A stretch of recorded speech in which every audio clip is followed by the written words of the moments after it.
American Chinese takeout is getting more and more expensive, like this on average. I think it should be that price. That's but cheaper.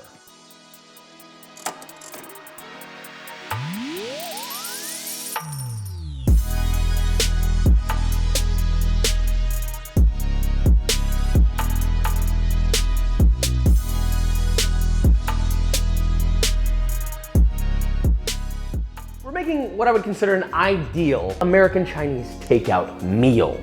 Inflation's real. I'm sorry. With the average rising price of the Chinese takeout meal, what was once thought to be this iconically cheap, full of life, bountiful amounts of vegetables and meat and rice for something that was low cost, and now it's this? Absurdity. This needs no further explanation, so let's make this, shall we? All right, first and foremost, let's start with the rice. 2 cups or 380 grams of white rice, ideally medium grain. Do I even have to say it anymore? Just wash it. You cook that with whatever you got, but we all know the right way is with a rice cooker, which if you're using one, it'll be 2 cups or 473 milliliters of water. Close it, press the on button, and you're done. Next up, Kung Pao pork. First, you're gonna need 1 pound or 450 grams of boneless Boston butt. Slice that bad boy thinly, about 1/3 of an inch thick. Toss it into a medium bowl, season lightly with salt, and add 1 1/4 tablespoon or 11 grams of cornstarch. Toss together until fully coated, and set to the side. Guess what, brother? You're gonna need a second bowl. Bing, bang, boom. Now to that, you're gonna add 2 tablespoons or 27 grams of sugar, 2 tablespoons or 22 grams of white distilled vinegar, 1/4 cup or 60 milliliters of soy sauce. Stir that together until the properties of solubility cause the sugar to dissolve, or some shit, I don't know. And finally, whisk in 1 1/4 tablespoon or 11 grams of cornstarch until dissolved. All right, it's wok time. If you don't get your wok hay, then you can walk out of the building. First, enough vegetable oil to coat the bottom, about 2.5 tablespoons. Heat over high heat, and once that's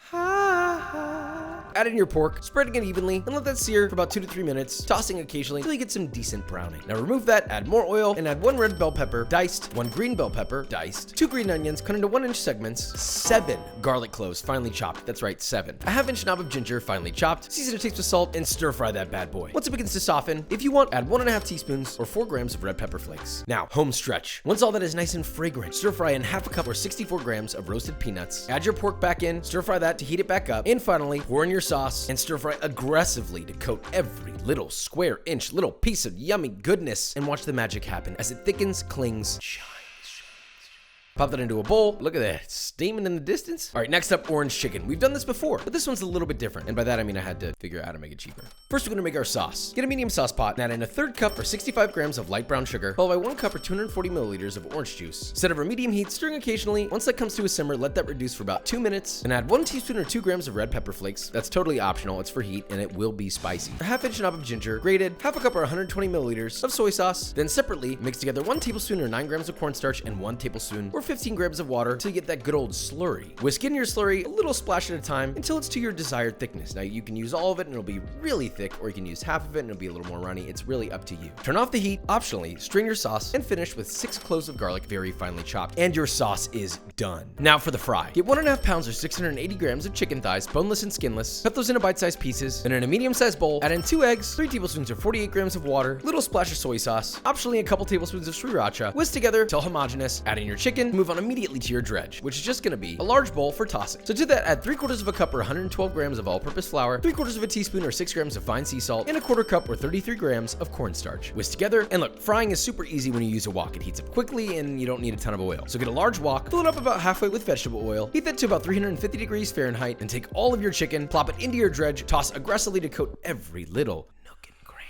Then in 2 batches, add your chicken to your fry oil and fry for about 3 to 4 minutes, or until beautifully crispy. And look at those little and cook to an internal temperature of 165 Fahrenheit. Pop that into a bowl, sauce with half of your sauce, and repeat with the second batch. That's it. All right, boom. Next up, chow mein. Super simple. Medium-sized bowl. Add 2 tablespoons or 32 grams of soy sauce, 1/2 teaspoon or 2 grams of toasted sesame oil, 1 tablespoon or 13 grams of granulated sugar, and 2 teaspoons or 6 grams of cornstarch. Whisk all that together until combined and set to the side. Get a medium pot, fill it with water, and bring that to a boil. Now get a large wok. Add just enough oil to coat the bottom. Heat that over high heat, and once that's ripping hot, add 4 cups or 200 grams of thinly sliced green cabbage. Add in 1 julienne carrot, season lightly with salt to taste, and stir fry that together till it starts to soften. Stir in 2 green onions, 2 cloves of chopped garlic. Now you need to move quickly here. You don't want those green onions to get too cooked. Now to your boiling water, add 1 pound or 450 grams of chow mein noodles, and if they're fresh, you're gonna boil those for about 30 seconds. Immediately remove and add to your wok. Stir fry that, flipping constantly, and once that's hot and starts to get a little bit of color on your noodles, pour in your sauce, stir fry, and once that's glistening like the most beautiful mirror enrobing each noodle, it's done. Pop that onto a plate, bowl up your rice, and look at that. All for this measly price. That's what I want to see when I get my Chinese takeout meal. But is it as good? Let's find out.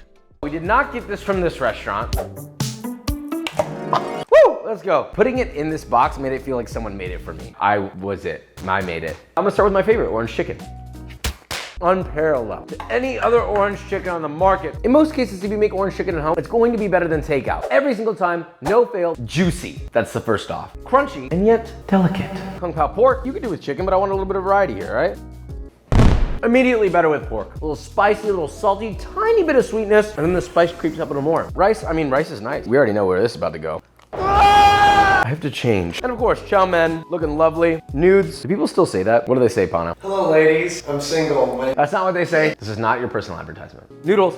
The benefit of making it yourself is you can put whatever the you want to put in there. But what's it like? Balanced, chewy, noodly, but some vegetable freshness. All in all, this is a spectacular American Chinese takeout meal for this price that you can completely control. But do you want to know what else you can control? B-roll.